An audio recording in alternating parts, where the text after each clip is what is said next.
Mic. Tak masuk ni, Cik. Mic. Ni masuk ni.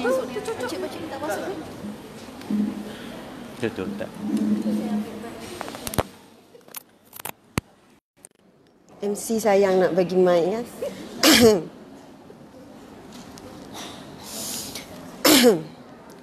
A'udzubillahi minasyaitonirrajim. Jelas tak? Jelas ya? Bismillahirrahmanirrahim. Assalamualaikum warahmatullahi wabarakatuh.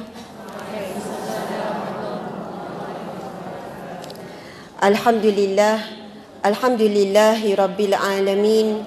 Hamdan lillah, salatan wa salaman ala rasulillah, Sayyidina wa maulana wa habibina wa syafi'ina Muhammad ibni Abdillah wa ala alihi wa ashabihi awliyaillah.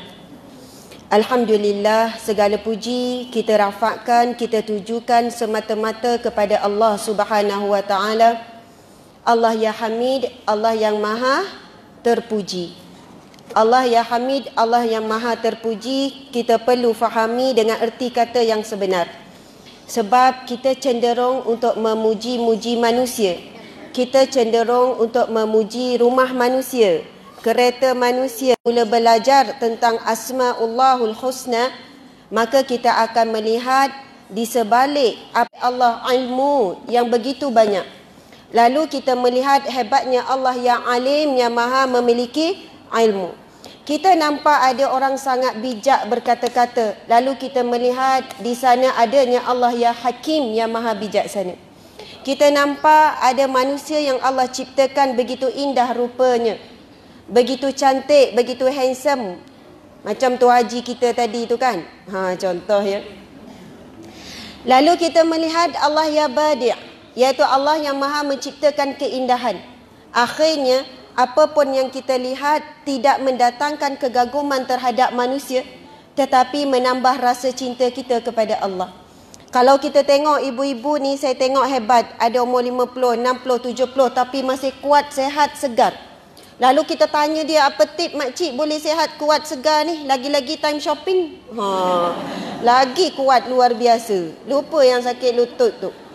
Satu lagi time apa? Time mengumpat, boleh berdiri lama-lama. Sayang tu kan kau nak beralih tempat. Memang dah sedap buat maksiat. Masya Allah. Tetapi kalau kita tanya, mungkin kadang kita kata, oh acik tak minum ais, acik makan jamu. Tapi hakikatnya Allah ya Qawi yang memberikan kekuatan kepada sendi-sendinya walaupun umur dah berapa pun. Kemudian kita lihat indahnya ciptaan Allah terhadap alam ini. Lalu kita memuji Allah, Allah ya Khaliq yang maha menciptakan. Allahu Akbar. Allah yang Malik yang memiliki segala-galanya. Hatta kita sendiri tidak memiliki diri kita.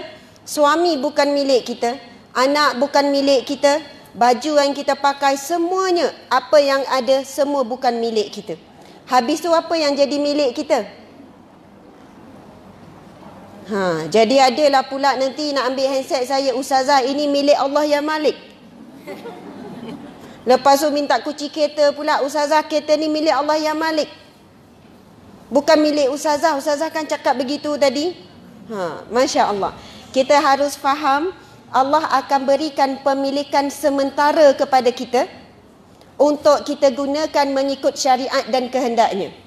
Dan apabila kita mati, dunia ini hanyalah akan berpindah daripada manusia ke manusia. Dia diwarisi manusia ke manusia. Akhirnya semuanya akan hancur apabila berlakunya kiamat.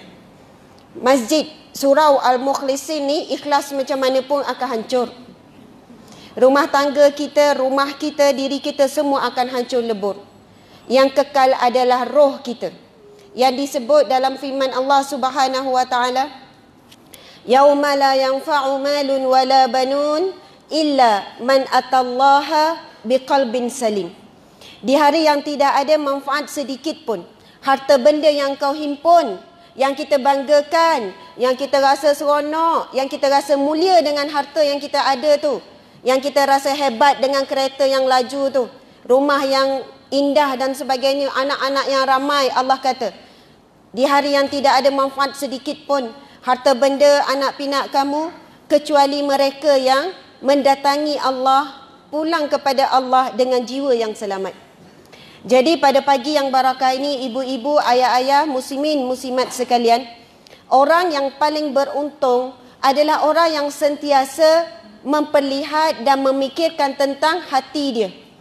Duk fikir pasal jiwa dia. Nak bersihkan hati selalu. Risau tentang hati dia. Sebab apa? Dia sedang merisaukan perkara yang kekal sampailah akhirat. Masa dalam alam roh, sebelum kita dalam perut ibu kita, kita dah ada di satu alam yang lain. Sebelum betul-betul roh kita ditiup dalam alam rahim. Ada para ulama mengatakan 40 tahun sebelum kita dah ada dalam alam roh. Ada kata 30 tahun, wallahu alam. Kemudian ditiupkan di dalam rahim ibu kita. Roh juga. Kemudian kita lahir, roh itu berpindah kepada tubuh badan kita. Yang kita sedang berada di dalamnya roh kita. Dan setelah kita mati kelak, akan membusuk, semuanya akan hancur, jadi dimakan ulat. Di dalam kubur, roh masih lagi steady. Roh masih lagi tetap. Dan bila kita dibangkitkan di padang mahsyar, diseru juga roh kita. Dan akhirnya roh lah yang satu-satunya kekal sampailah masuk ke syurga Allah Subhanahu wa taala. Amin ya rabbal alamin. Tapi hari ini hakikatnya pada saat ini kita lebih kepada memperhatikan bagaimana pakaian kita, bagaimana wajah kita, bagaimana kita nak makan apa pagi ni, tengah hari, malam. Kita sanggup berhabis masa, berhabis tenaga untuk pastikan makanan sedap-sedap. Kita sanggup berhabis kewangan untuk berjalan jauh-jauh yang best-best. Kita sanggup berhabis banyak belanja untuk berhibur dan sebagainya. Tapi tak ramai yang sanggup menghabiskan masa, wang ringgit, tenaga untuk dia memperelok dan memperindahkan roh dia, hati dia. Masya Allah, Allahu Akbar. Jadi beruntunglah kita pada pagi yang barakah ni. Walaupun mungkin kita datang dengan niat nak selfie, nak ambil gambar, kan, nak jumpa ustazah. Saya bukan perasan lah. Tapi rasa macam tu lah kan, dah jadi artis. Tak adalah artis sangat. Tapi memang ada terlintas niat-niat seumpama itu. Tak salah. Kita memperbanyakkan niat, tetapi kena nombor satu, niat kita datang kerana Allah. Kita akan jumpa Allah. Kalau niat nak jumpa orang tapi tak rasa cinta kepada Allah. Sebelum saya nak mula pergi lebih jauh, ibu-ibu, ayah-ayah sekalian, di antara tanda-tanda ataupun ciri-ciri majlis ilmu itu diberkati oleh Allah atau tidak, dan kehadiran kita ini bermanfaat atau tidak. Yang pertama, majlis ilmu itu perlu menambahkan rasa takut kepada Allah. Mesti penceramah, pendakwah mesti buat sesuatu, berusaha buat persiapan rohani dari segi ilmu, dari segi niat. Perlu dibetulkan apa yang nak disampaikan supaya menambahkan takut takwa kepada Allah. Kalau penceramah sendiri dah lari, dah niat, apa yang disampaikan tak seperti mana yang Allah nak. Na'udzubillah min zalik. Sebab itu berat ujian dan berat tanggungjawab bila nak menyampaikan. Dan kita semua pun bila hadir niat untuk menambahkan ketakwaan kepada Allah. Apa maksud takwa? Biasa kita sebut takut. Tapi takwa kepada Allah, ia bukan masuk takut semakin jauh, tapi takut semakin dekat dengan Allah. Dan hari ini kita berkumpul di rumah Allah. Kita berada di rumah Allah, di majlis ilmu Allah. Dan insya-Allah ini salah satu tanda kedekatan kita dengan Allah Subhanahu wa taala. Allahu Akbar. Yang kedua, syarat yang kedua, menambahkan rasa cinta kepada akhirat melebihi dunia. Maka di sini ada peluang untuk bersedekah supaya kurang untuk kita rasa sayang kepada duit. Memang kita sayang duit kan? Masya Allah. Kalaulah solat jemaah 5 waktu tu, Bilal buat pengumuman waktu subuh, siapa datang subuh pagi ni boleh RM50 seorang. Agak-agak apa jadi kat surau Mukhlisin ni? Penuh, bergaduh-gaduh, berebut-rebut. Pukul 3 pagi dah ada dah. RM50. Betapa besarnya kan tarikan terhadap duit. Sedangkan Allah janjikan, Rasulullah sallallahu alaihi wasallam menyebut dalam satu hadis yang sahih, sekiranya umatku tahu nilai solat berjemaah 5 waktu di masjid ataupun di surau ni samalah, nescaya umatku akan mendatangi masjid ataupun surau walaupun dalam keadaan merangkak. Sakit lutut tak boleh jalan, merangkak pun sanggup datang. Dan Nabi sambung lagi, sehingga umatku akan sanggup mencabut undi. Maksudnya terlampau penuh, bergaduh-gaduh dah ni, kena cabut undi, nama siapa naik. Sebab tak muat terlampau ramai. Nabi kata seandainya umatku tahu nilainya. Tetapi semua itu kan alam gaib, tak nampak pahala tu. Pahala tak nampak, kecuali orang yang betul-betul beriman, barulah dia nampak, dia boleh rasa pahala tu. Allahu Akbar. Lainlah kalau lepas semayang kat rumah kan, semayang seorang-seorang, selak sejadah ada RM1. Bila datang surau, tengok-tengok bawah sejadah ada RM27. Jadi nak semayang kat mana? Surau lah, RM27 kali 5, jadi berapa? 100? Cepat kira, bukan cepat ke kira buat duit? 135. Kalau kali 30 sebulan? Bukan part time dah tu, dah boleh berhenti kerja, boleh pencen awal dah.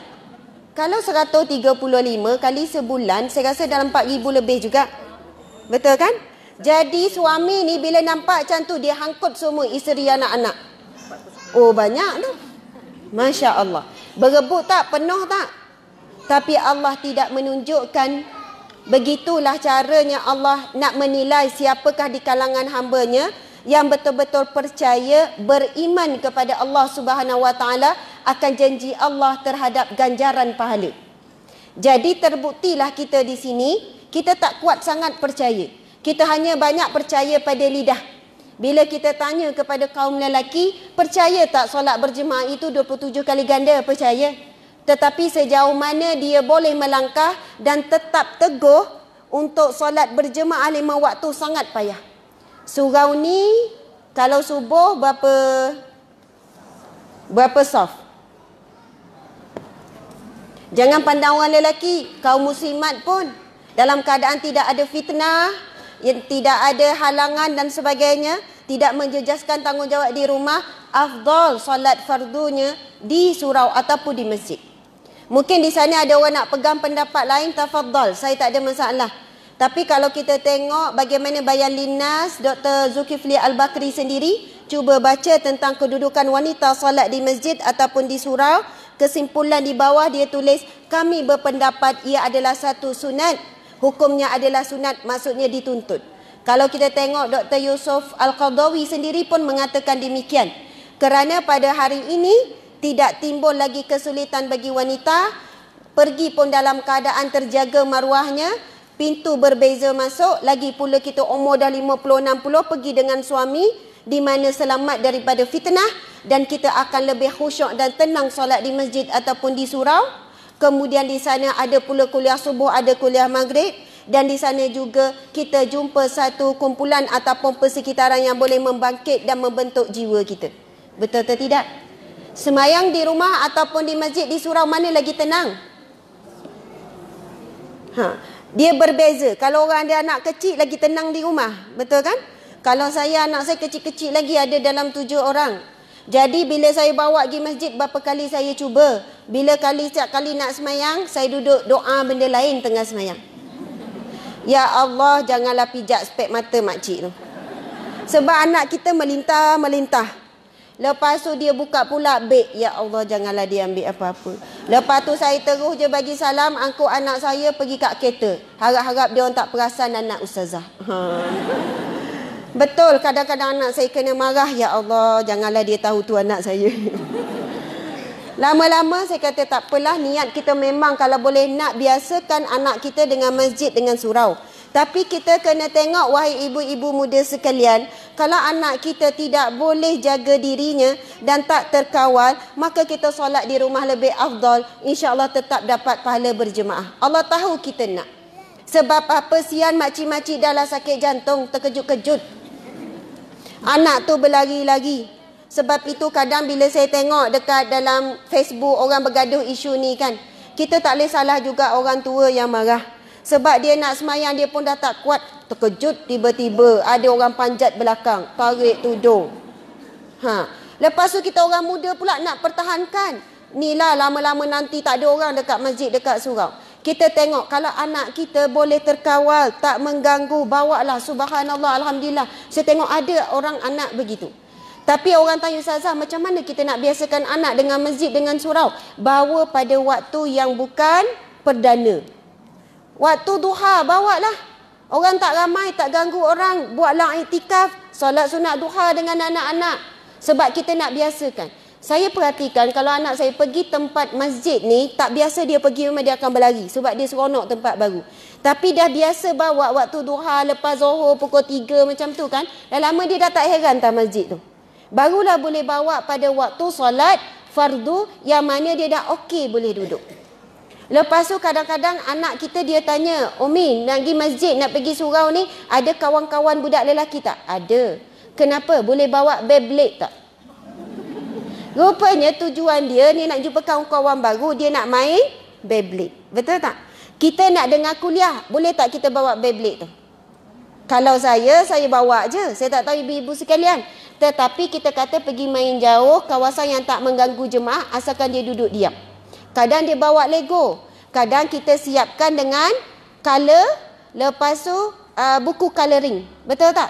Sebab kita kena usaha supaya bila berlakunya kuliah, berlakunya ceramah, jangan kita expect orang lain akan faham kita. Anak kita tengah bising, menangis dan sebagainya. Kita lah kena berusaha supaya tidak mengganggu jemaah yang lain untuk dengar kuliah.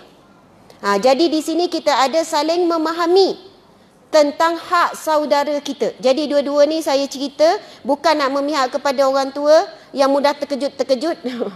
Tetapi kepada kita juga ibu muda, bagaimana kita nak sesuaikan anak kita dalam majlis ilmu dan juga di rumah Allah Subhanahu Wa Taala. Allahu Akbar. Alhamdulillah. Alhamdulillah, pada saat ini Allah ya Jami', Allah mengumpulkan kita semua, wahai ibu, ayah, muslimin, muslimat sekalian, di sebaik-baik tempat di atas muka buminya. Mudah-mudahan Allah akan kumpulkan kita kembali insya-Allah di syurga Allah Subhanahu Wa Taala. Seterusnya, Allah ya Rahman ya Rahim. Sepanjang kuliah saya suka mengulang-ulang Asmaul Husna sebagaimana hadis Nabi SAW. Nabi bersabda, barang siapa man ahsaha, barang siapa yang menghafal. Tapi ulama muhaddisin menyebutkan bukan setakat hafal macam kita sebut Asmaul Husna, nas'aluka ya man huwallah, itu hafal dan lagukan saja.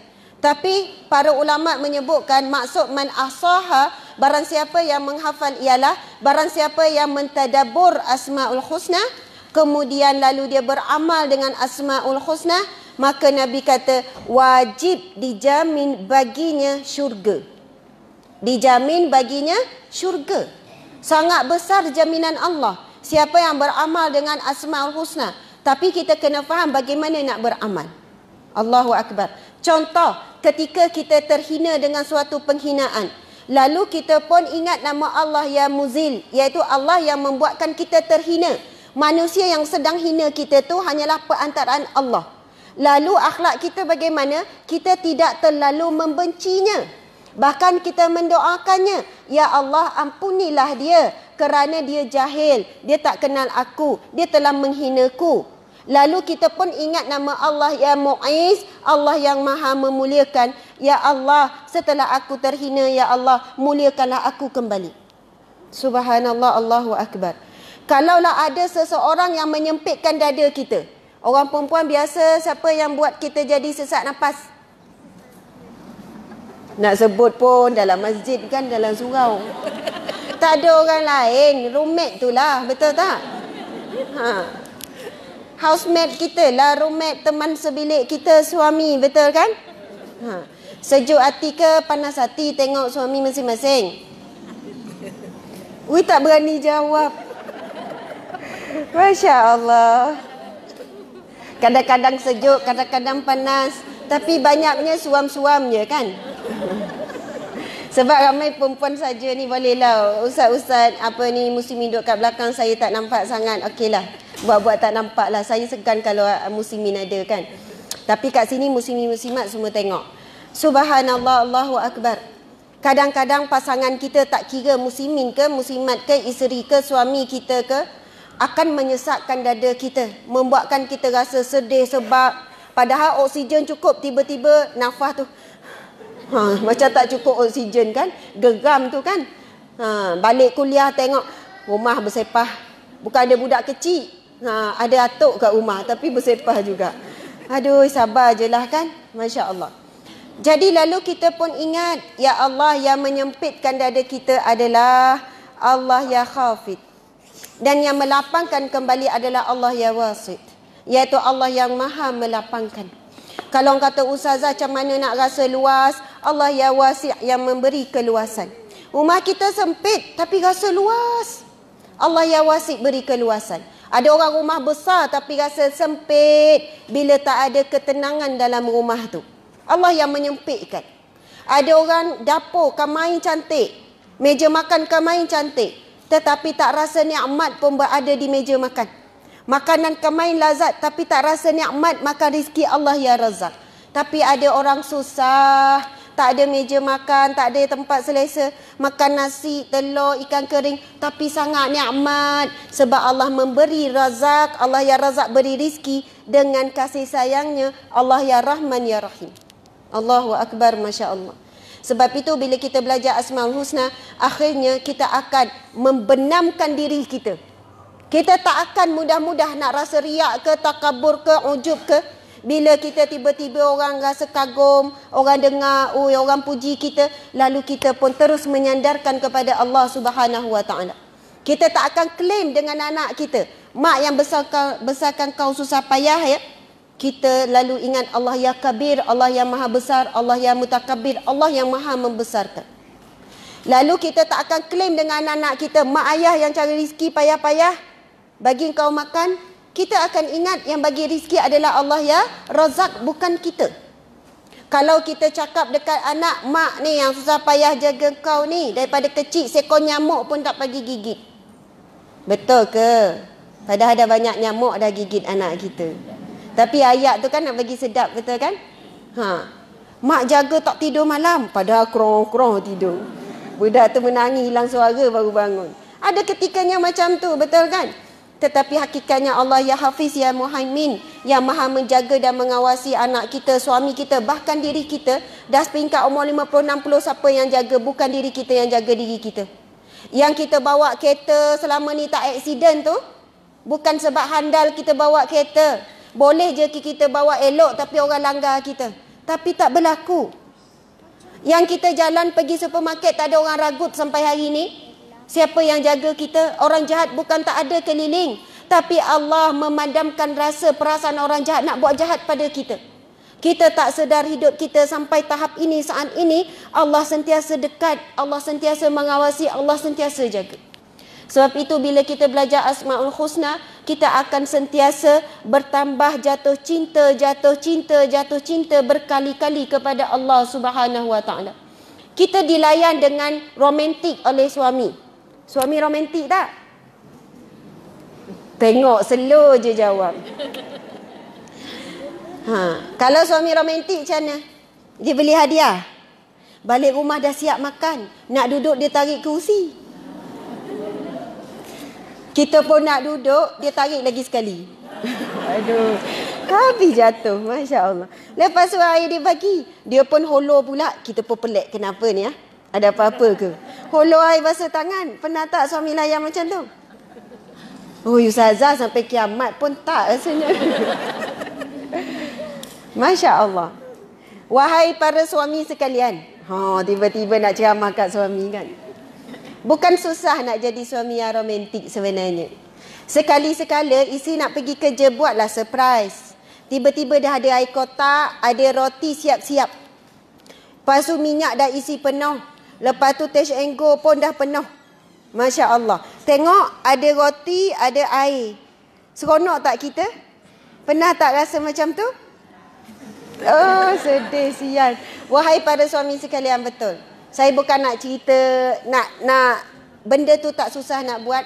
Tapi Alhamdulillah, itulah kami, kalau saya lah suami isteri, Kadang-kadang kita bukan ada masa yang banyak, saya keluar hari ni dua-dua keluar. Kadang berselisih macam tu je. Masya Allah, Allah Akbar. Tapi kita doa, ya Allah ya Wadud yang maha memiliki cinta, teguhkan rasa cinta antara kami. Kalau pagi-pagi tu hampir setiap pagi lah, sebab kadang suami saya tahu saya tak sempat sarapan, pagi-pagi dah keluar. Tapi mesti ada roti, ada biskut, ada apa kat tengah dengan air apa semua lengkap. Sebab dia tahu nanti masuk angin. Lepas tu semua dah siap. Bagi saya itu romantik. Walaupun dia bukan jenis yang sebut sayang, cinta, rindu. Tapi bagi orang lelaki, perbuatan dia itu menunjukkan dia romantik. Masya Allah. Kalaulah kita tak sedar, kita duduk rasa, ya Allah suami layan aku lemah lembut, ya Allah seronoknya. Sedangkan yang melayan kita lemah lembut, Allah ya Latif. Melalui suami yang sedang melayan kita dengan lemah lembut. Lalu bertambah cinta kita pada suami kepada Allah. Pada suami pun ya.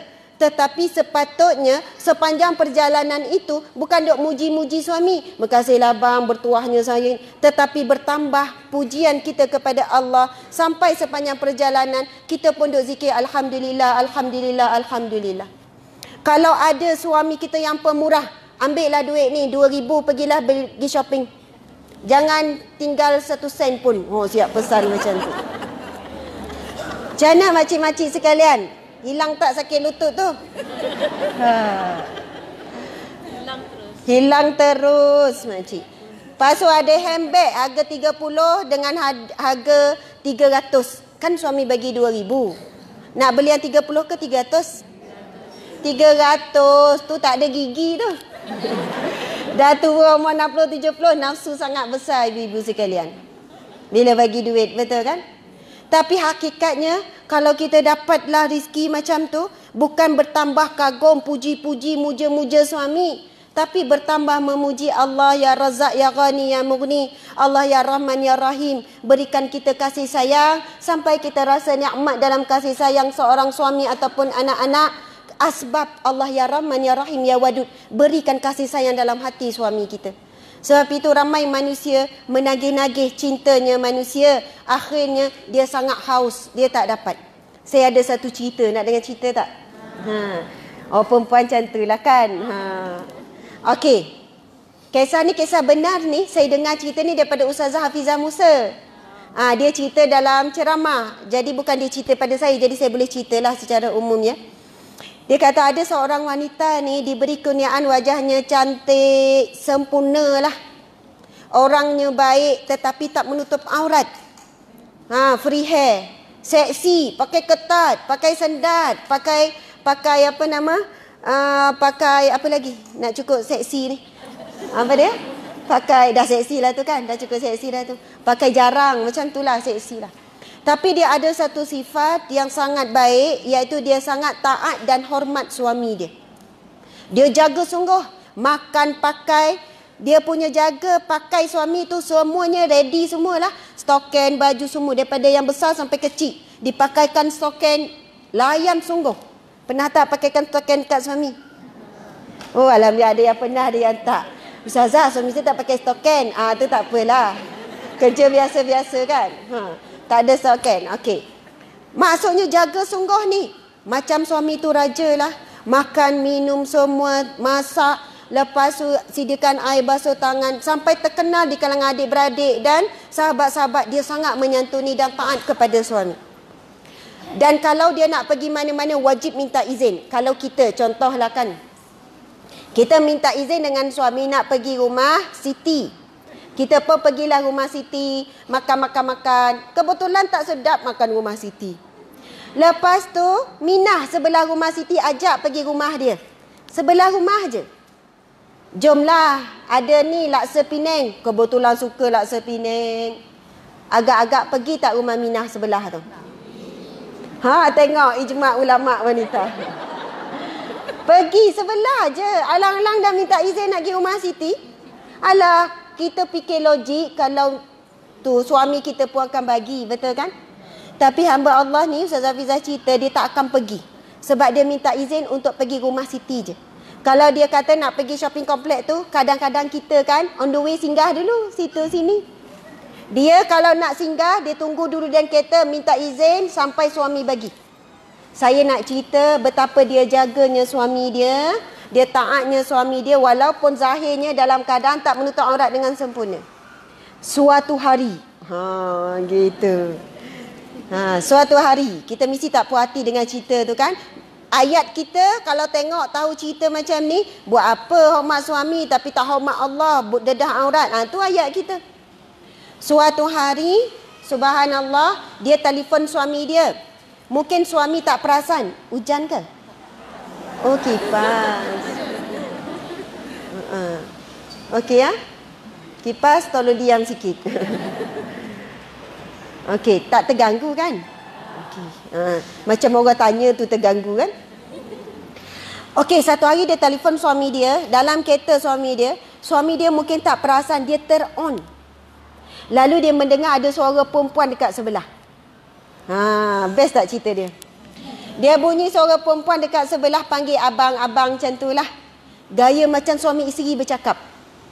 Kemudian dia dengar ada suara budak pula kat belakang. Panggil ayah-ayah macam tu lah. Maka masa tu lah bocor rahsia suami dia dah berapa tahun nikah lain senyap-senyap.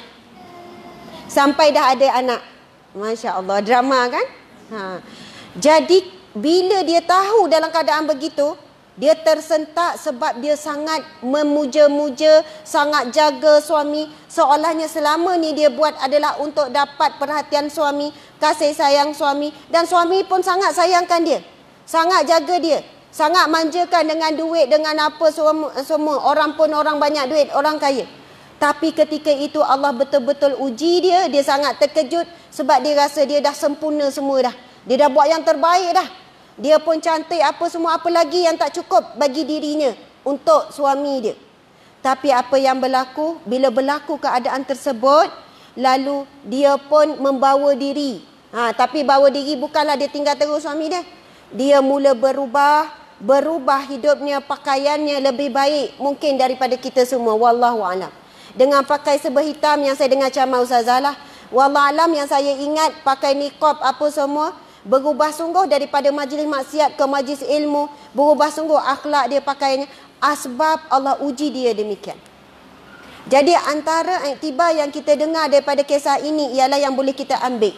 Kalau kita, ibu-ibu sekalian, ada sifat taat pada suami, hormat pada suami, layan suami, ikhlas kerana Allah, insya-Allah bagaimanapun kita jauh, bagaimanapun kita buat maksiat, Allah tetap akan tarik kita kembali kepada Allah.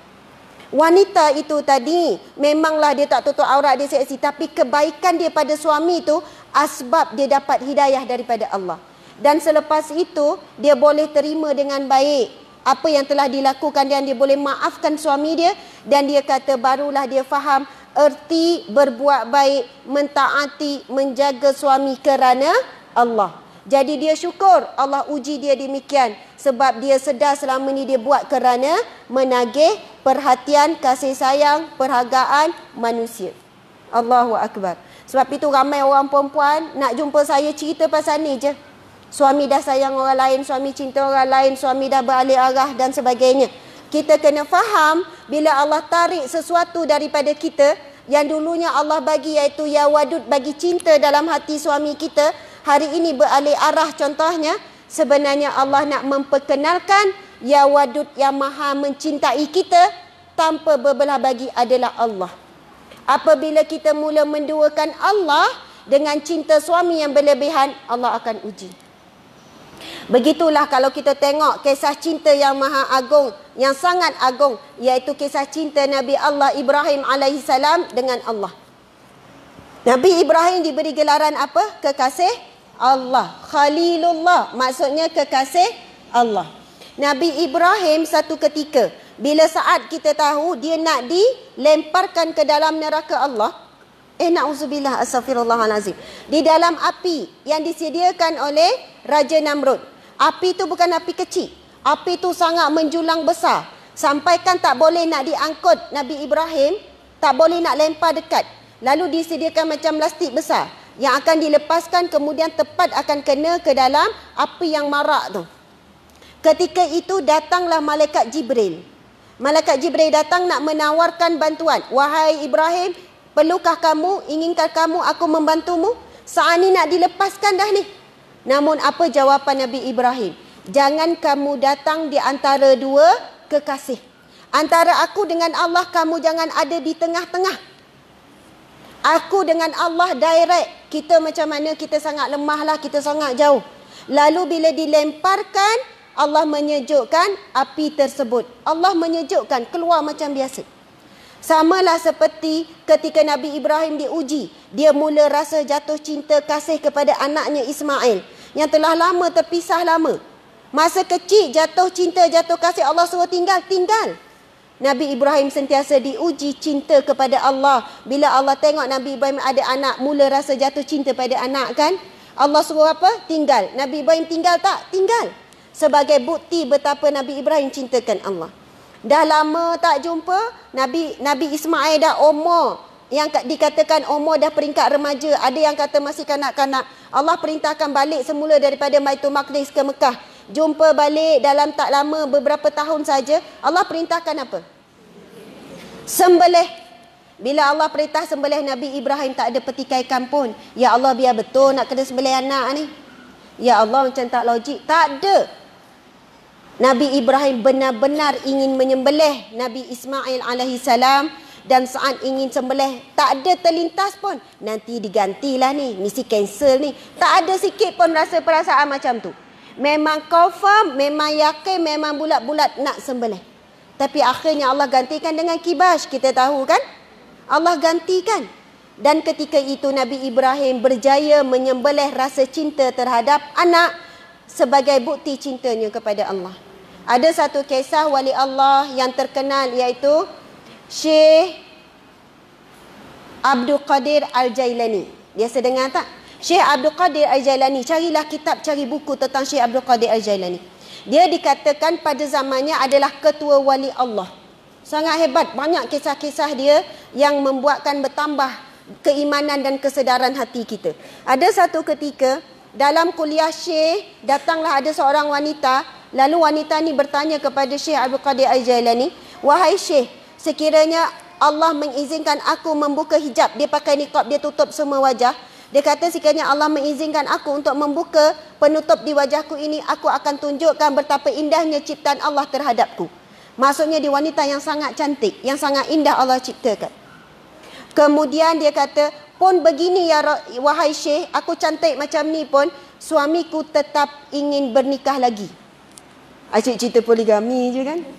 Suamiku tetap ingin berkahwin lagi.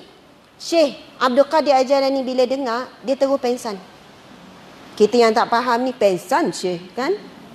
Pengsan. Lalu bila dikejutkan, anak murid tanya, "Ya Syekh, kenapa?" Wanita ini apabila diduakan oleh suaminya, dia tidak mampu untuk menerimanya. Sedangkan suami itu bukan miliknya. Suami itu tak beri rezeki kepadanya.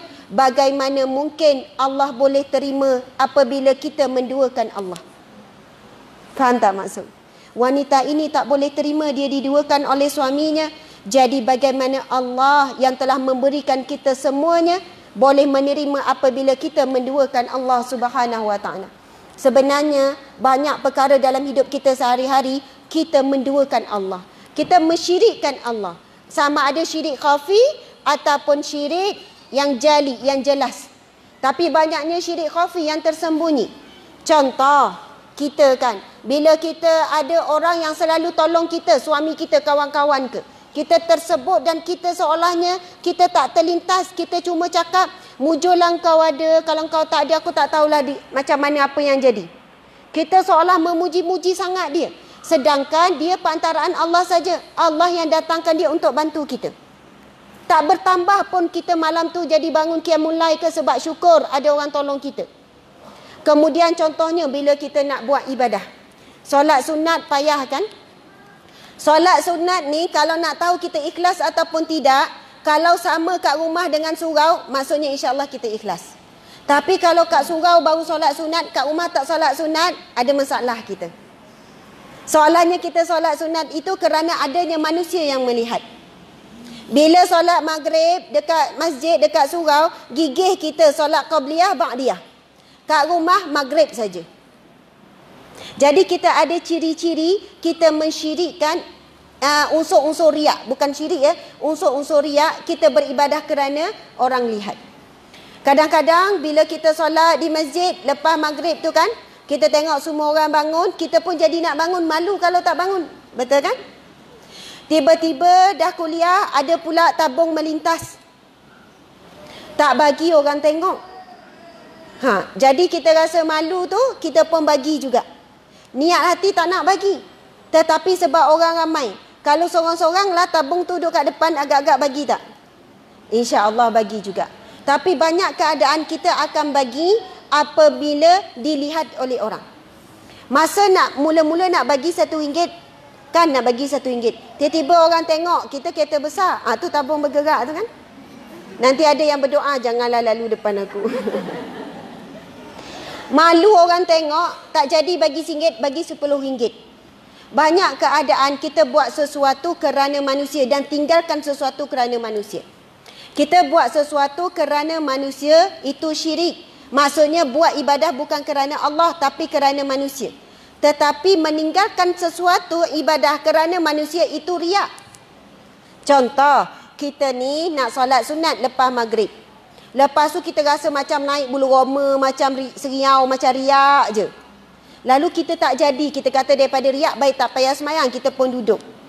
Itu meninggalkan suatu ibadah kerana manusia, itulah riak. Buat ibadah kerana manusia itu syirik. Faham ya? Sebab kita buat ibadah kerana Allah Subhanahu Wa Taala. Maka apa yang perlu kita buat? Terus saja salat, dalam masa yang sama istighfar, astaghfirullah, lawan perasaan tu. Begitulah kita sentiasa berlawan-lawan. Masya Allah, alhamdulillah. Jadi tajuk kita hari ni apa dia ni? Tu mukadimah tu kan. Kita akan berhenti pukul berapa? 10.30. Okey, boleh tak ibu-ibu ni? Boleh. Okey, bila tarik nafas, duduk tegak kejap, duduk tegap. Baru nampak muda. Tadi nampak patah pinggang. Ni baru nampak 30-an. 30-an ahli syurga insya-Allah. Kan ahli syurga Allah umur 30-an. Insya-Allah inilah wajah-wajah ketua bidadari di syurga Allah. Amin ya rabbal alamin. Okey. Saya bila sebut tasbih, ibu-ibu sekalian jawab apa? Tasbih? Subhanallah. Takbir? Tahmid? Tahlil? Okay, are you ready? Yes, I'm ready. Okay, jadi saya nak buat laju-laju ni, cergas sikit ya. Okay, boleh? Okay. Saya subhanallah, bila saya sebut takbir, Allahu Akbar kan? Saya sebut takbir, Allahu Akbar. Takbir, Allahu Akbar. Saya sebut tahlil, cepat-cepat tukar. La ilaha illallah. Kita nak tahu peka ke tak ni kan? Sel-sel otak bersambung ke tidak? Masya Allah. Okey, wahid isnin salasah. Takbir. Kuatlah lagi suara tu. Allahu Akbar. Okey. Takbir. Takbir. Takbir. Tahmid. Tasbih. Tahlil. Takbir. Tahmid. Tasbih. Tahmid. Allahu Akbar. Subhanallah. Hebat ibu-ibu sekalian. Masya Allah. Okey, sekarang ni saya akan tunjuk. Sini. Sini. Belakang sana. Belakang sana. Boleh ya? Kita nak dengar kumpulan mana yang paling kuat. Boleh? Okey, yang belakang tu. Ingat tadi senang hati kan? Bunyi gini je. Sama dia semua. Alhamdulillah. Alhamdulillah je. Sebab dia kata Ustazah tak dengar dia sebut apa pun. Okey, boleh tak kuatkan suara? Boleh ya? Buat aktiviti sikit. Tadi makan nasi lemak kan? Tu naik lemak tu. Okey, yang belakang dulu. Saya tunjuk belakang ya. Takbir. Takbir. Takbir. Takbir. Takbir. Takbir. Tahmid. Tahmid. Tahmid. Tahmid. Ni lagi nombor satu lagi. Ni paling kuat ni. Ya Allah, semangatlah sikit ibu sebelah sini. Ni pun ramai. Okey, kita nak tengok siapa yang paling kuat. Boleh ya? Okey, subhanallah. Tahlil. Tahlil. Tahlil. Tahlil. Allahu Akbar walillahil hamd. Okey, kita dah boleh bayanglah sana tua banyak sikit. Kan, yang ni ramai orang muda. Mungkin di sini kawasan yang tak makan sangat. Masya Allah. Okey, dah. Kalau ngantuk lagi tu saya balik mic lah pula ya. Tak adalah. Okey, bismillahirrahmanirrahim. Okey, tinggal lebih kurang dalam setengah jam. Tajuk kita adalah syurga. Macam mana tajuk kita? Keluarga bahagia menuju syurga. Keluarga bahagia menuju syurga. Saya nak kupas dari sudut membina sebuah rumah tangga ibarat membina masjid. Okey, kita tahu kan selalu kita sebut nak bina masjid. Betul tak?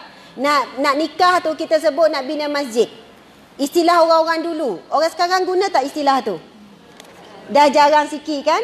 Kadang orang tua lah masih guna lagi. Nak jemput anak ni, nak bina masjid. Nak nikah kita sebut. Okey, syarat yang pertama kalau kita kata nak bina masjid, tapak masjid. Tu dia. Kereta siapa tu? Oh, tahu kereta dia. Saya tak sebalik dulu sebab kita tengah baby nak datang sini. Okey, subhanallah. Okey, insya-Allah. Selamat. Oh, bukan kereta yang bunyi?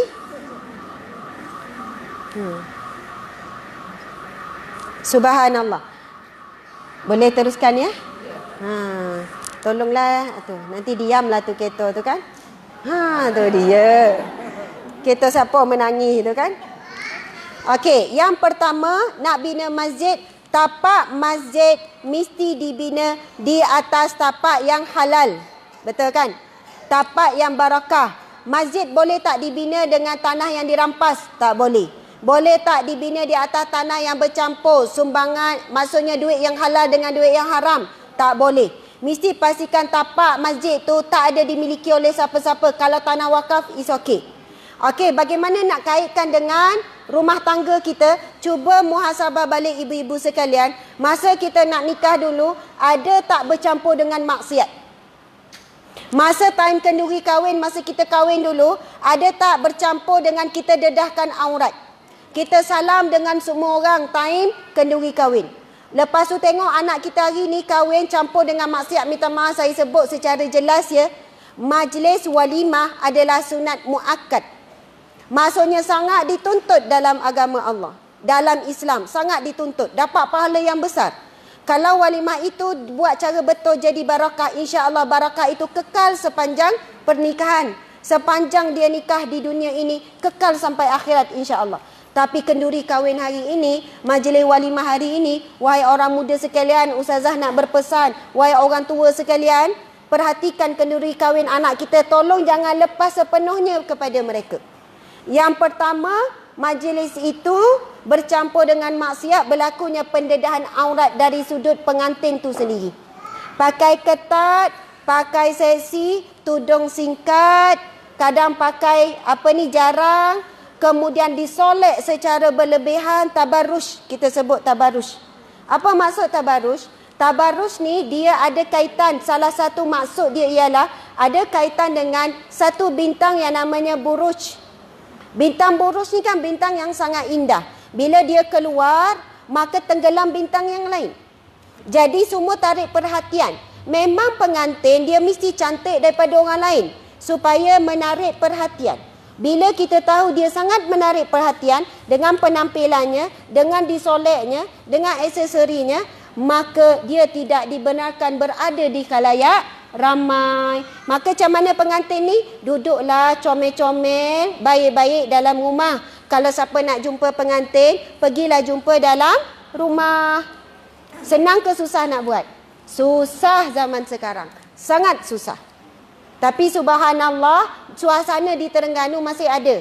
Kalau saya adik-beradik 10 orang, dah 8 orang dah pun nikah, memang macam itulah. Mak ayah takkan benarkan keluar jumpa orang ramai.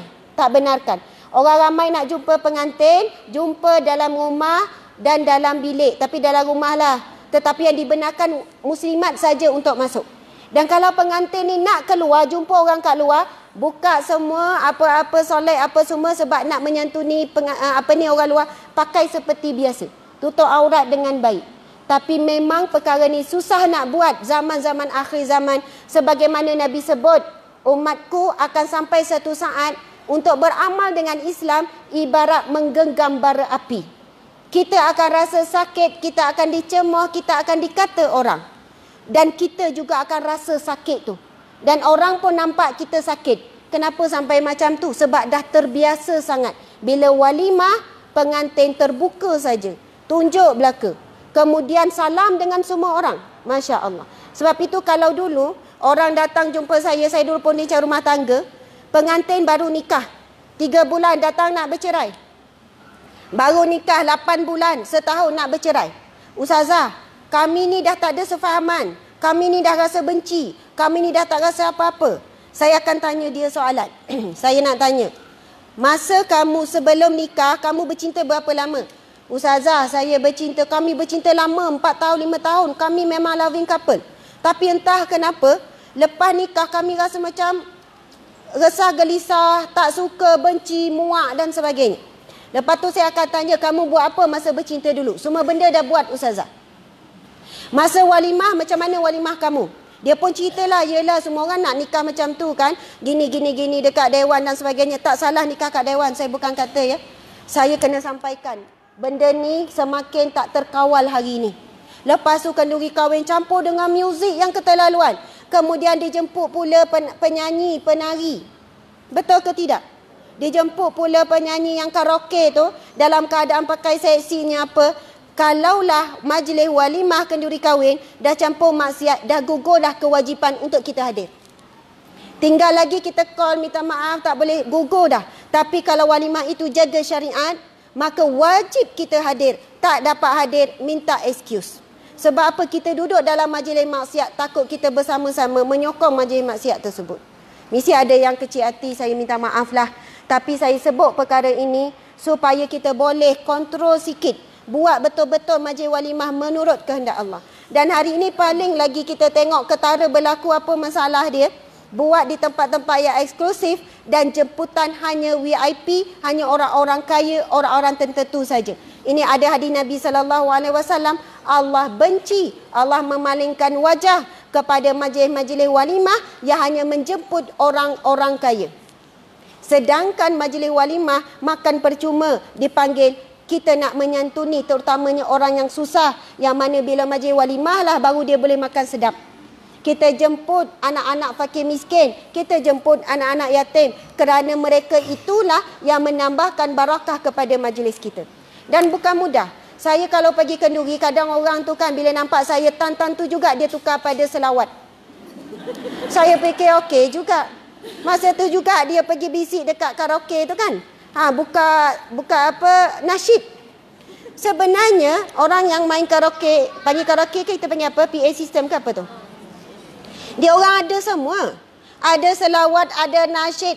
Nak ceramah pun dia orang ada. Betul ke tidak? Dia sebenarnya atas kita. Kita pun cakap sepanjang nanti majlis kenduri minta pasang selawat nasyid-nasyid je ya. Tak nak lagu berdetung-detam. Betul tak kuat lagu dipasang? Kita nak borak dengan orang sebelah, bertempit-tempit. Lama dah akan sampai. Sebab kuat speaker tu. Lepas tu bergilir-gilir pula. Wahai orang muda sekalian, walimah tu nak jumpa saudara mara, betul tak?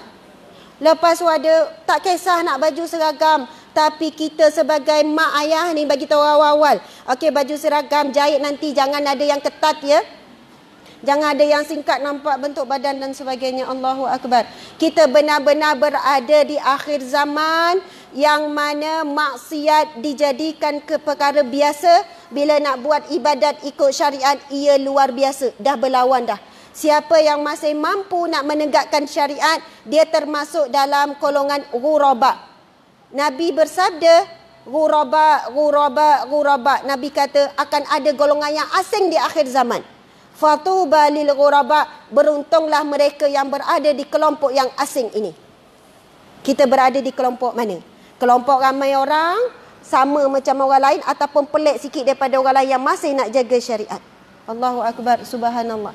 Nabi ada bersabda, dalam sabdanya Nabi kata, Fatuba man yarani fayu'minu bi. Beruntunglah orang yang pernah bertemu denganku dan dia beriman kepadaku. Fatuba, fatuba, fatuba. Nabi ulang 3 kali. Dan beruntunglah, beruntunglah, beruntunglah. Malam yarani, mereka yang tak pernah bertemu denganku, fayu'minu bi, dan mereka beriman kepadaku, mereka tetap taat kepadaku. Aku sangat merindukan mereka. Bukan semua orang bila namanya umat Nabi Muhammad, Nabi akan rindu, tak. Tetapi umatnya yang masih ikut syariat, yang menyambung perjuangan Nabi, yang masih menegakkan sunnah, yang masih lagi amal ma'ruf dan nahi mungkar. Dan ini suatu benda yang sangat mahal di akhir zaman, sangat payah. Betul atau tidak ibu-ibu, ayah-ayah sekalian? Jadi kalaulah kita pernah terlibat dengan walimah yang campur maksiat, Masya Allah, maka hari ini kita wajib taubat. Yang tadi tu anak yang nak berpisah tu, pengantin nak berpisah tadi tu, saya kata sekarang masalah utama kamu bukan sebab kamu tak saling mencintai, sebab kamu sangat saling mencintai sebelum nikah. Tetapi sebab kamu telah bina masjid ini, rumah tangga ini dengan maksiat. Maka kerana itu terputus rahmat dalam rumah tangga kamu. Jadi kamu kena taubat. Tahu tak anak muda ni tanya apa? Ustazah, kan kami dah kahwin, kira settle lah maksiat tu. Ramai yang fikir gitu. Lagipun kami kahwin kot, bukan kami tak kahwin.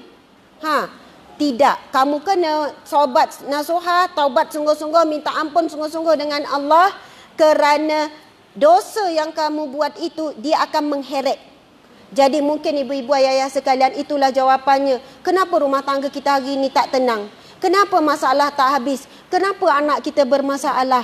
Rupanya sebab kita belum minta taubat dengan Allah betul-betul. Kita dah mulakan rumah tangga kita dengan maksiat. Ramai mana suami hari pertama nikah dah jadi suami yang dayus. Dia biarkan isteri dan isterinya lah baru nikah mendedahkan aurat, bersalam dengan semua orang. Suami ini wajib bertaubat kepada Allah Subhanahu Wa Taala. Jika tidak, bagaimana dia nak dapat penghormatan daripada seorang isteri? Bagaimana nak dihormati oleh anak kerana dia seorang suami ataupun lelaki yang dayus?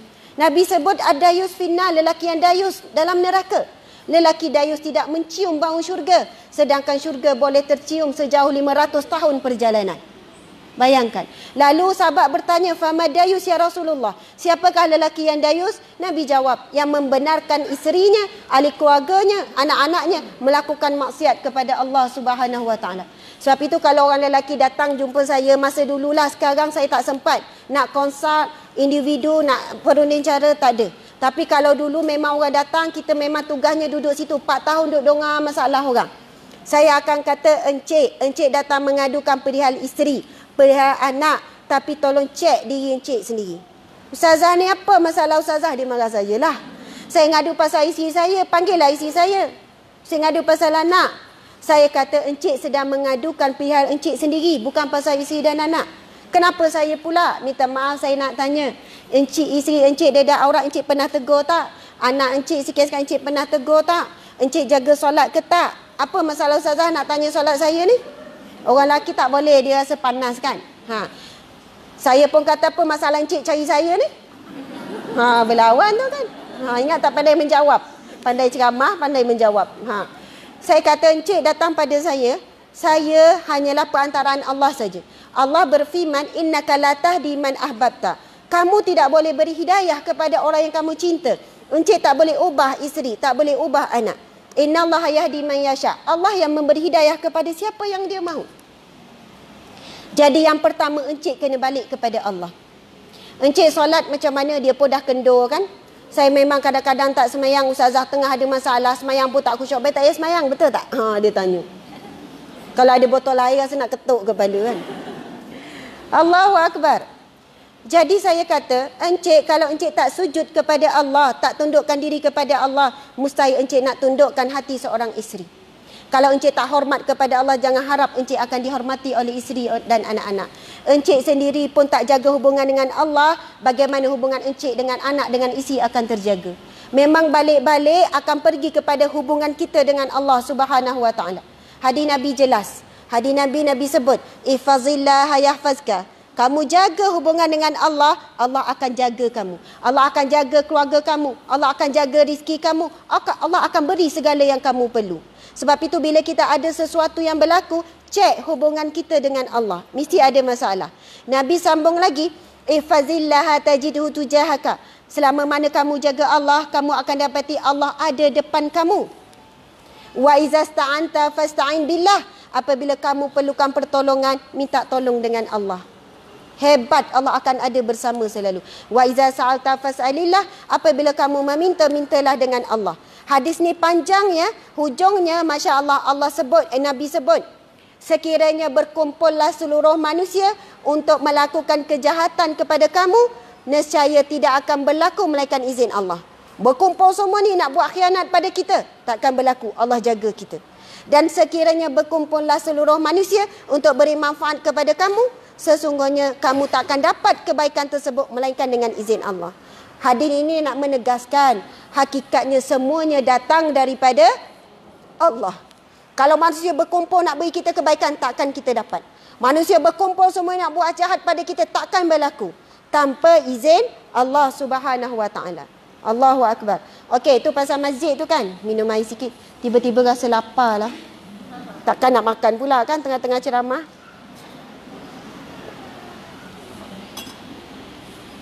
Okey, subhanallah, Allahu Akbar. Semangat tu ceramah tu kan. Malam tadi baru sampai lewat juga daripada Kuantan. 2 hari ni memang padat dalam 4 tempat sehari macam tu lah.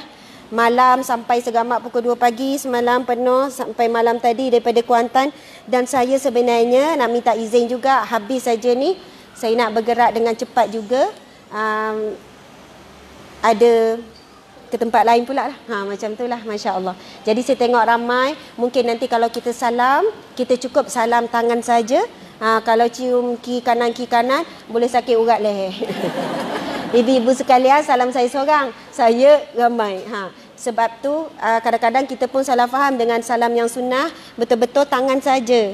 Yang penting hujung jumpa hujung, mata tengok mata. Selama mana kita bersalam tu akan gugur dosa. Itu hadis yang sahih. 2 bersaudara jumpa akan gugur dosa.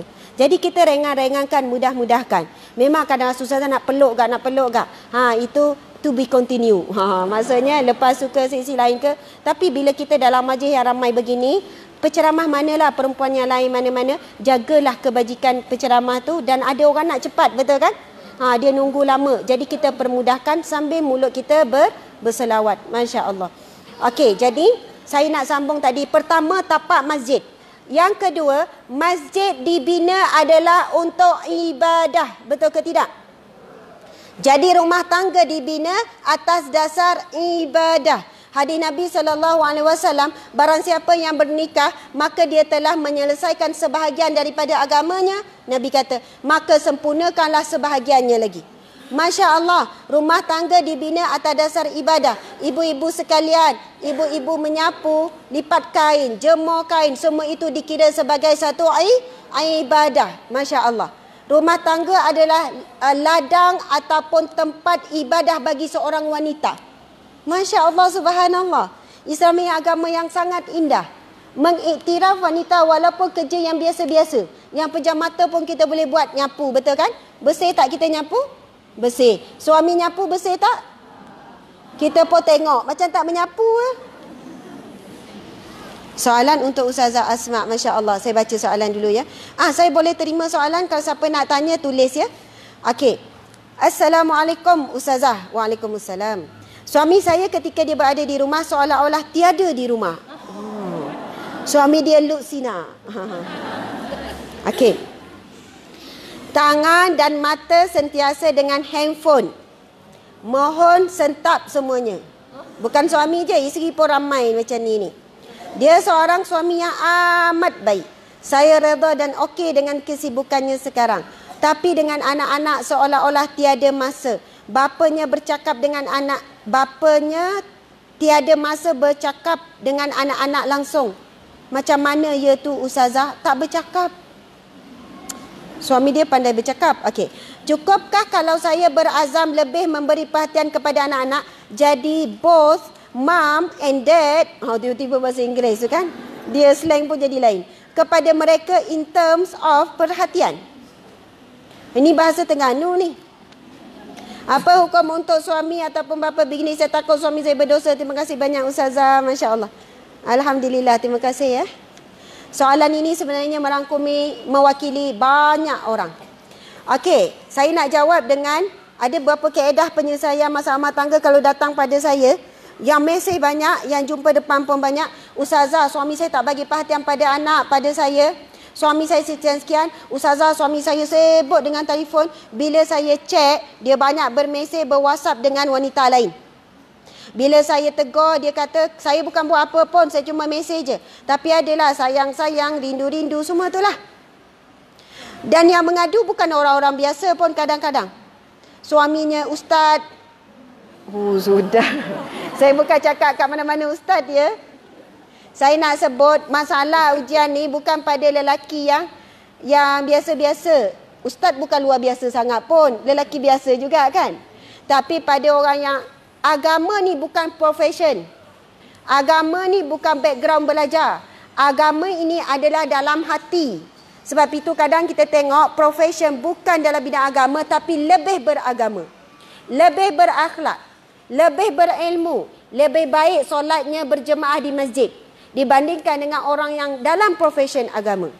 Masya Allah. Suami saya pun bukan ustaz juga. Sebab tu backup sungguh-sungguh. Tak adalah nak sebutnya kita nak cari menantu ramai orang tua nak ustaz-ustaz. Saya bukan jatuhkan kredibiliti ustaz, tidak ya. Tapi kalau ustaz tu ada ilmu agama dan dia juga beragama, nilai tambah sangat hebat. Tapi kalau orang tu bukan dalam bidang agama, bukan ustaz, bukan apa, tetapi dia beragama.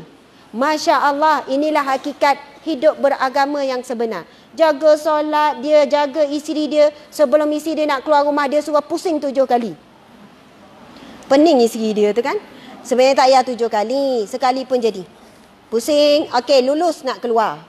Dia tengok atas sampai bawah, longgar. Tutup semua depan dan belakang. Sebab kadang muslimat, minta maaf, fashion macam-macam. Tudung labuh dah kat depan, belakang singkat. Nampak bentuk belakang badan. Betul ke tidak? Okey, tudung dah elok dah, labuh tutup dah ada. Baju pula melekat, nampak. Dia tak sedar badan dah melebar. Dia rasa selim lagi. Jadi suami yang bertanggungjawab sebelum keluar dia tengok daripada atas sampai bawah. Baju ni saya nampak dah ketat dengan awak. Pergi tukar sekarang. Ui, kalau dapat suami macam ni seronok sebenarnya, betul tak? Suami yang ambil tahu dan tegur. Wahai para suami sekalian, sifat semua jadi orang perempuan, dia memang suka suami dia sibuk. Memang suka suami ni. Tapi ramai suami dia malah buka mulut, dia kata, alah dia dah tua kan, dia dah reti fikir lah ustazah. Tak boleh. Sebab orang perempuan hatinya lembut, suka dilihat indah, suka nak pakai itu, nak pakai ini. Yang mengawal emosi kehendak wanita ni, suamilah. Ni tudung awak ni kenapa singkat? Pergi tukarkan, itu dah beli tudung labuh. Contoh. Kan? Tudung bukan semestinya tudung yang begini yang terbaik. Mana-mana tudung pakailah, nak pakai macam mana. Tapi cukup syarat, longgar, tak melekat. Ada juga labuh dah depan belakang, sampai bawah dah ni. Tapi lekra yang nipis. Betul kan? Melekat, kita pun malu nak tengok. Lepas tu baju pula melekat dan sebagainya. Ibu-ibu, bapa-bapa sekalian, tolonglah perhatikan anak kita. Kalau tak cukup syarat, jangan bagi keluar. 2 jam duduk kat luar, 10 jam duduk kat luar. Catatan dosa setiap saat. Setiap saat. Mampu tak kita tanggung dosa sendiri, tak mampu tanggung? Nak tanggung dosa anak? Nak tanggung dosa menantu? Allahu Akbar. Semua ini sangat berat. Kat dunia semua jalan steady. Kita takut esok sengit di akhirat kelak. Na'udzubillah. Okey, saya nak jawab soalan ni macam mana. Ada soal muslimat tu tanyakan. Tapi ada kebetulan mesej yang masuk, saya akan jawab. Masuk, saya ratus-ratus ribu-ribu mesej masuk ngadu masalah. Tapi ada rezeki ketikanya saya akan jawab. Mungkin dia sungguh-sungguh doa minta dengan Allah, ya Allah biarlah ustazah jawab. Dan ketika tu saya pun jawab. Saya kata, dia kata ngadu suami dah tak buat tak endah pada dia, duduk dalam bilik dengan telefon je. Saya tahu, saya dah tengok mesej kita cintun dengan gini-gini. Ustazah macam mana saya nak buat? Saya kata apa? Saya tanya dia soalan. Sebab yang tanya pun, okey, contohlah saya panggil dia puan lah. Okey puan, saya nak tanya, puan ada kawan-kawan? Ada ustazah. Puan ada adik-beradik? Ada ustazah. Kenapa ustazah tanya? Sebab dia kata hidup saya dah menderita, dah berapa tahun dah suami dia macam ni. Hidup saya sangat sedih, saya selalu kemurungan sebab menagih ni suami nak berubah. Saya dah zikir macam-macam dah ustazah. Ceramah ustazah tu saya tengok semua. Macam itulah kan. Saya zikir tu tak jadi, zikir ni tak jadi. Dia macam ni ya, zikir, doa adalah kunci. Betul tak? Kunci. Tapi pintunya adalah usaha. Betul tak? Kunci saja tapi tak buka pintu tak jadi. Jadi kena seiring dua-dua. Kunci dan juga usaha. Dia kata, Ustazah, saya dah buat macam-macam untuk tarik perhatian suami saya. Saya dah buat baik itu, saya dah buat ni, tapi suami tak berubah. Saya kata sekarang kita buat reverse psychology. Macam mana nak buat tu? Sebab dulu kita perunding cara kita belajar teknik macam-macam lah kan. Sekarang puan buat tak tahu kat suami. Ustazah ajar macam ni kan. Buat tak tahu, puan minta izin dengan suami, bawa anak-anak pergi jalan. Pergilah pantai, pergi mana-mana. Puan minta izin dengan suami, nak pergi lepak dengan kawan-kawan. Puan minta izin dengan suami, bawalah anak tu. Kan, nak pergi rumah adik-beradik. Saya kata nanti seminggu lagi kita berhubung balik. Seminggu lagi ke 2 minggu lagi. Tapi buat, boleh tak? Dia kata, okey Ustazah. Lah lama tu dia mesej saya balik. Dia kata, Ustazah terima kasih, menjadilah. Saya selama ni rasa sumber bahagia saya dengan suami. Bila suami buat perangai macam tu, saya menderita. Rupanya masih ada banyak sumber bahagia. Saya boleh bahagia dengan kawan-kawan yang baik. Saya boleh bahagia dengan adik-beradik. Selama ni saya dah lama tak ziarah adik-beradik. Saya boleh bahagia dengan anak saya sahaja. Saya boleh pergi shopping dengan anak. Saya boleh pergi jalan dengan anak. Walaupun duit tak ada, pergilah dengan anak. Sebab sebelum tu ingat semua dengan suami belaka. Dan bila suami saya tengok saya okey, yang selama ni saya duk menangis, duk merayu-rayu, duk minta. Suami saya pula cuba nak dekat balik dengan saya. Sebab selama ni suami ni, dia ego, dia rasa kuat kedudukan dia, dia lagi suka tengok isteri dia menangis, merayu-rayu, dia rasa isteri dia tak boleh hidup tanpa dia. Tapi bila dia tengok isteri dia dah okey, boleh bahagia, boleh senyum, boleh seronok, dia mula rasa tersisih.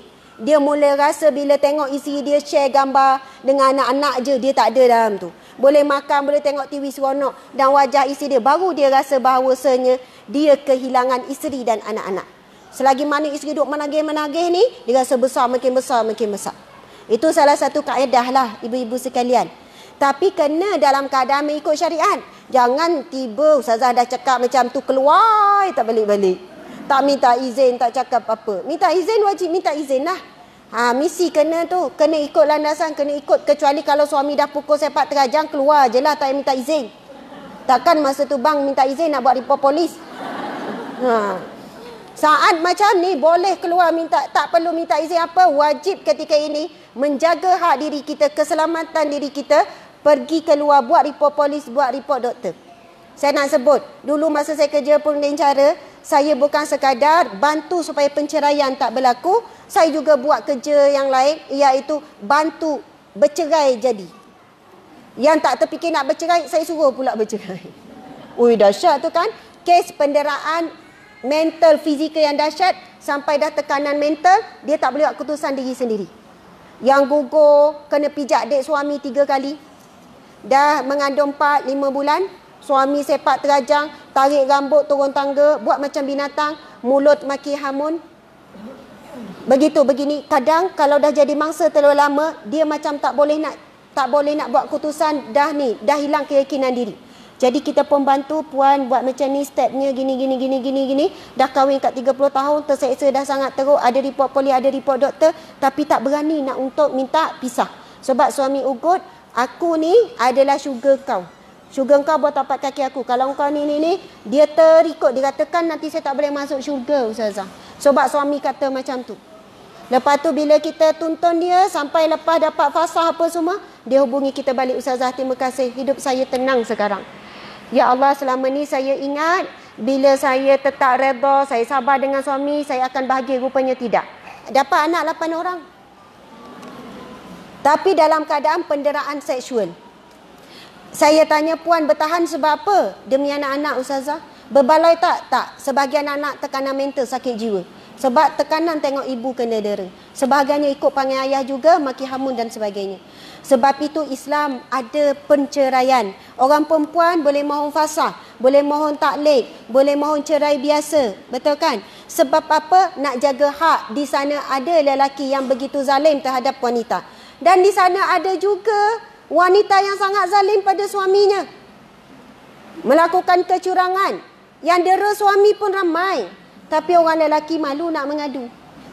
Jaranglah Ustazah saya nak ngadu, kena pukul. Jarang.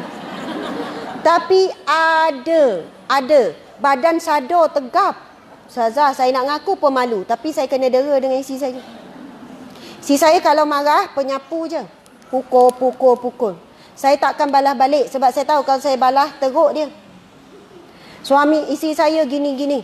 Sepak, terajang. Tetapi sebab lelaki kan, malu. Tapi akhirnya datang mengadu. Lepas tu kita cuba bantu macam mana isteri. Rupanya isteri ni membesar dalam keadaan didera oleh mak ayah dia. Sebab itu bila besar dia cenderung untuk mendera orang yang paling dekat. Sama juga sebenarnya pendera-pendera biasanya lahir dalam keluarga yang kasar. Kita pula ibu-ibu, kita suka bebel, kita lahirkan pembebel seterusnya. Tolonglah ubah daripada bebel kepada nasihat. InsyaAllah anak kita esok dia akan nasihat baik-baik pada anak. Sebab apa pun yang berlaku, keturunan kita itu hasil acuan daripada diri kita. Masya Allah. Mudah-mudahan boleh membantu ya soalan ni. Dan banyakkanlah doa. Ya Allah, Ya Mani', Ya Mani', Ya Mani'. Ya Allah yang maha mencegah, yang maha menghalang. Tolonglah halang dan cegah suamiku daripada terus main telefon. Betul, sebut. Tengok hasil dia. Saya kan ada dapat beberapa feedback daripada guru-guru, daripada ibu bapa. Bila dia zikir Ya Mani', Ya Allah yang maha menghalang, Mim, Alif, Nun, Ain. Ini Asma'ul Husna ya. Mani'. Maksudnya mana'a, maksudnya halang. Ulang dalam 40 kali. Ikutlah waktu-waktu bila. Ya Mani', Ya Mani'. Ketika tu memuji Allah yang maha mencegah. Membesarkan Allah yang maha menghalang. Sebab selama ini kita sandarkan pada diri kita untuk halang. Bang, dah lah bang. Cukuplah tu bang. Kita tak ada kuasa. Kita kata dah ikhtiar macam-macam, dah pujuk, tak nak juga berhenti. Anak ni buat maksiat contohlah. Anak suka tengok benda-benda tak elok ustazah. Saya dah cuba, saya dah sorokkan, saya dah ni, dia memberontak. Saya akan tanya, minta sungguh-sungguh tak dengan Allah? Sebab yang maha menghalang adalah Allah. Kita tak mampu nak halang. Kita halang ambil telefon, anak ni akhirnya kalau dah biasa dengan telefon, dia akan sanggup mencuri untuk beli telefon yang lain. Jadi zikir Ya Mani' dalam 40 kali. Ya Mani', Ya Mani', Ya Mani', Ya Mani'. Habis 40 kali tutup dengan doa Ya Allah halang dan cegahlah. Apa yang kita nak minta Allah halang dan cegah tu. Masya Allah. InsyaAllah kalau ada rezeki ibu-ibu sekalian, bapa-bapa sekalian, carilah kuliah ataupun buatlah satu kuliah bagaimana nak hidup dengan Asma'ul Husna. Bagaimana kuliah nak tadabbur Asma'ul Husna. Saya belajar, saya pergi ikut kursus. Sampai saya pernah pergi umrah sekali dengan rombongan umrah Asma'ul Husna. Kursus berhari-hari. Nak belajar, nak memahami setiap nama Asma'ul Husna tu. Supaya bila kita baca, kita terus boleh nampak masalah kita apa sekarang, Asma'ul Husna mana yang kita nak. Kita ada banyak hutang. Zikirlah Ya Allah, Ya Fattah, Ya Razak, Ya Wasi'. Ya Allah yang maha membuka pintu rizki seluasnya. Dan kita kena ingat, ikat. Sekiranya rizki itu baik bagimu Ya Allah. Lah, kita doa-doa tak dapat juga rizki. Kita kena faham. Sebab kita minta yang baik di sisimu. Kalau kita tak dapat, maksudnya Allah tak bagi. Mungkin kerana Allah nak jaga supaya rizki itu tak jadi mudarat kepada kita. Masya Allah. Alhamdulillah. Okey, Ustazah ada soalan lagi. Ustazah, bagaimana mengimbangi tugas sebagai isi keluarga dan aktiviti memberi input agama dakwah? Terima kasih Ustazah. Okey, soalan ni adalah soalan saya sendiri sebenarnya. Bukanlah saya tulis, saya bagi kat saya ya. Tapi berkait dengan saya pun nak landing dah ni. Bagaimana kita nak mendidik hati untuk sentiasa hormat suami, tidak bercakap kasar, meninggi suara. Masya Allah. Hoi, terasa juga ni. Ibu-ibu, Masya Allah, bukan senang kita nak lembut je kan. Assalamualaikum, pagi-pagi kan. Biasa, Assalamualaikum, bangunlah. Bang, bangun bang. Kan kalau lembut macam membuai, betul kan? Kalau panggil makan, duduk tingkat bawah, bang, dah siap. Bertempit kadang kan. Isi yang baik, dia pergi dekat. Bang, makanan dah siap. Masya Allah. Kalau kita baca kisah bagaimana Imam Hasan Al-Banna, anak-anak dia cerita, di dalam rumah tangga kami, anak Imam Hasan Al-Banna ni, kalau kita tak kenal, boleh google lah siapa Imam Hasan Al-Banna ya. Anak-anak dia cerita, dalam rumah tangga kami, sepanjang saya membesar, catatan seorang anak, tidak pernah ada suara yang tinggi dalam rumah kami. Maksudnya ayah tak pernah tinggi suara, mak tak pernah tinggi suara. Akhirnya anak ni lembut tak bercakap, lembut tak tinggi suara. Kita kadang tegur anak pun, jangan tinggi suara. Dia tengah tinggi suara. Tengok anak bergaduh tinggi suara. Tu kenapa tinggi suara tu? Tak sedar kita sedang tinggikan suara. Jadi sebenarnya apa yang anak buat? Bergaduh, tinggi suara, lawan cakap. Anak kita lawan cakap, menjawab. Rupanya kita pun menjawab dengan suami. Jadi semua itu apabila kita tengok apa yang anak buat, ia adalah cerminan diri kita. Nak ubah anak, start dengan ubah diri kita dulu. Dia belajar bukan daripada orang lain, dia belajar daripada kita. Masya Allah. Ada yang tanya soalan bagaimana nak mengimbangi tugas isteri, tugas ibu dan sebagai pendakwah. Ada orang Allah pilih 80%, 60%, 50% hidup dia untuk dakwah. Dan pilihan Allah ini bukan kerana dia nak, tapi akhirnya dia ditolak, akhirnya dirinya adalah untuk dakwah. Betul atau tidak? Ada orang hidupnya, perjuangannya adalah di medan ekonomi. Semua ini jihad ya. Jihad ada 3 lah zaman sekarang. Satu jihad fisabilillah di medan perang betul-betul tu. Yang kedua jihad di majlis ilmu, di medan ilmu, orang alim. Jihad untuk jadi orang alim. Masa, tenaga, tak tidur malam, membaca, mengkaji, menghafal dan sebagainya. Jihad kita menuntut ilmu ni, berkorban, betul kan? Kemudian jihad yang ketiga, jihad ekonomi. Semua ini saling bergabung mengimbangi untuk jadi umat Islam yang kuat. Ada orang menghabiskan masa dalam bisnes 50%. Waktu dia kurang waktu dia dengan ahli keluarga dan sebagainya. Masya Allah. Ada orang jihad jadi doktor, masa dia pun sibuk. Hidup dia adalah untuk pesakit. Bayangkan saya selalu ditanya soalan. Ustazah, cakap depan pun ada, mesej pun ada, PM pun ada, WhatsApp pun ada. Yang tanya soalan bukan soalan sebenarnya. Wallahualam saya kira itu satu peringatan juga untuk saya. Contohnya dikata ustazah ni duk sibuk nak dakwah orang lain, anak-anak dah dakwah ke? Ustazah ni keluar ceramah sana sini, duk sibuk buat baik, membaikkan orang lain, anak-anak dah baik ke kat rumah? Maksudnya ada kadang-kadang kata-kata yang sinis lah, faham ya? Ada yang kata ustazah ni kan, jangan menyesal esok kalau anak tak menjadi. Malu. Subhanallah, kalau saya fikir ni, saya takkan keluar rumah. Bahkan ada orang tak keluar rumah, anak tetap diuji. Betul atau tidak? Bahkan ada anak para Nabi juga diuji. Kalau saya rasa saya yang boleh didik anak, saya sangat silap. Yang mendidik anak kita adalah Allah. Allah yang alim, yang hakim, yang rasyid. Sebab itu akhirnya, bila saya rasa beban ini, bila keluar tinggal anak apa dan sebagainya, saya yakin bila kita keluar buat kerja kerana Allah, sebagai doktor ke, sebagai peniaga ke, sebagai apa pun kita sibuk dengan urusan ummah, bukan semestinya penceramah, pendakwah saja ya. Kita semua ada urusan, sibuk masing-masing. AJK masjid pun sibuk, kadang AJK, JKKK, MPK, macam-macam lah. YB, menteri, mereka sangat sibuk.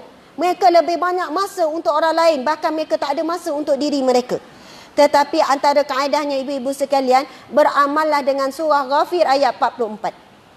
Ataupun tak jumpa surah Ghafir, baca cari surah Al-Mu'min. Dia sama, surah yang sama tu. Tapi ada 2 nama surah tu. Ayat 44. Bunyi dia macam mana? Bismillahirrahmanirrahim. Wa ufawwidu amri ilallah innallaha basirun bil ibad. Wa ufawwidu amri ilallah innallaha basirun bil ibad. Maksudnya ialah, ya Allah, wa ufawwidu, aku menyerahkan amri, urusanku, ilallah, kepada Allah. Innallaha basirun bil ibad. Sesungguhnya Allah lah yang maha melihat keadaan hambanya. Kita kadang nak cerita pada orang pasal kita penat, kita cerita pada suami, bang saya ni tak rehat lagi, penat tau. Suami setakat, oh penat, sian awak. Dia boleh rasa tak apa yang kita rasa penat tu? Tak. Kita cerita dekat orang, kita ni buat kerja tak berhenti. Awak tahu tak, untuk buat program hari ni persiapan 3 hari. Saya tak lena tidur. Cerita kat orang kita buat kerja ni, contohlah. Tapi orang tu pun kata, siannya macam tu sekali. Orang tu boleh tak balas kebaikan kita? Tak boleh. Kita cerita kat orang sedih. Cerita kat suami sakit, bersalin. Bang, awak nak tahu tak, sakit bersalin ni macam kena hiri hidup-hidup. Suami pun kata, ya Allah sakitnya. Sebenarnya dia sakit tak? Dia faham tak? Dia buat-buat faham je sebenarnya. Masa lepas bersalin, dia akan cakap, ya Allah, insafnya abang tengok. Ya Allah, abang akan jadi suami yang terbaik. Contoh ya, bukan saya cerita suami saya ya. Agak-agak boleh bertahan berapa jam tu ayat tu. Nak suruh jaga pun dia dah tidur-tidur, dah tak larat. Nak katanya. Tetapi bila kita sebut wa ufawwidu amri ilallah, aku menyerahkan urusanku ini, urusan didik anak, urusan apa-apa yang kita bimbang, aku serahkan kesedihanku, kesakitanku, kerisauanku ilallah, kepada Allah. Innallaha basirun bil ibad, sesungguhnya Allah lah yang maha melihat keadaan hambanya. Apa yang kita rasa itu juga makhluk Allah. Rasa sedih, rasa sakit, rasa sempit, rasa risau, rasa itu juga makhluk Allah. Allah exactly, Allah tepat, Allah memang tahu betul-betul apa yang kita rasa. Masya Allah ibu-ibu sekalian, buatlah, bacalah, cuba hafal pendek saja. Setiap kali sujud akhir, baca ayat ni. Wa ufawwidu amri ilallah innallaha basirun bil ibad. Ada seorang hamba Allah, seorang Indonesia, dia pun dengar ceramah saya, kebetulan ada terjumpa, lepas tu dia nangis-nangis, dia pun tak sempat cerita apa yang dia nak cerita. Ustazah tak sempat, tapi saya nak bagi tahu, saya amalkan ayat yang Ustazah share, sebab saya dah share lama pun ayat ni. Saya minta muslimat sekalian kita beramal lah. Zikir-zikir yang lain teruskan, tapi tambah satu lagi zikir ni. Masya Allah ayat ni sebab ia sangat power. Ia proses kita menyerahkan urusan kita kepada Allah. Bila Allah dah mula menguruskan urusan kita, perhatikanlah apa perubahan yang berlaku. Satu persatu masalah kita akan settle, akan selesai, insya Allah. Sebab Allah tak ada batasan untuk menyelesaikan urusan hambanya. Yang Indonesia ni kata, Ustazah alhamdulillah banyak sangat perubahan berlaku pada anak, pada suami, pada rezeki dan macam-macam. Saya tak boleh nak cakap pada Ustazah sebab masa suntuk, tapi dia masa cakap tu menangis-nangis. Yang dia buat, dia baca setiap kali sujud akhir 5 kali sehari, ulang dalam 3 kali. Terpulanglah nak ulang sekali. Kalau tertinggal pun sujud akhir, bacalah bila masa. Ketika kita ada masalah, masa tu terus ucap. Masalah apa ketika itu nak serah pada Allah? Ujian apa masa tu? Terus sebut wa ufawwidu amri ilallah, aku serahkan urusanku ini, ujianku ni, masalahku ini ilallah innallaha basirun bil ibad. Subhanallah. Mudah-mudahan apa yang kita kongsikan hari ini bermanfaat. Saya mohon maaf salah dan silap. Terima kasih kepada semua yang hadir. Sebenarnya kupasan bina masjid tu banyak. Masjid untuk ibadah, masjid untuk kasih sayang. Masjid adalah tempat bersih, pastikan rumah kita bersih, jangan kotor. Masjid adalah untuk orang-orang berkumpul dengan sabar. Semua tu kita akan pergi bina masjid dengan bina rumah tangga. Jadi kalau tujuan bina masjid mesti selari dengan tujuan bina rumah tangga. Kalau tak selari, kita kena ubah, insya-Allah. Subhanallah, alhamdulillah, para jemaah, para muslimin muslimat sekalian, terutamanya muslimat, saya ingin memberitahu bahawasanya saya kasih dan sayang ibu-ibu muslimat sekalian kerana Allah Subhanahu wa taala. Ini adalah sunnah. Nabi kata kalau kamu mencintai, menyayangi seseorang, beritahu. Jadi balik ni tolonglah sebut dekat suami, I love you, I love you, I love you. Boleh ya? Saya sayang awak, suami pun balas I love you tu, kemudian kita balas I love you more. Macam tu. Masya Allah, alhamdulillah. Sekian wabillahi taufiq wal hidayah. Assalamualaikum warahmatullahi wabarakatuh.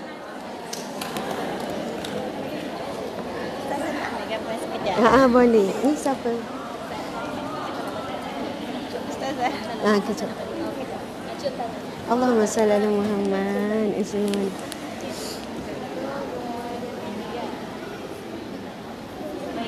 Terima kasih. Sama kasih. Allahumma salli ala Muhammad.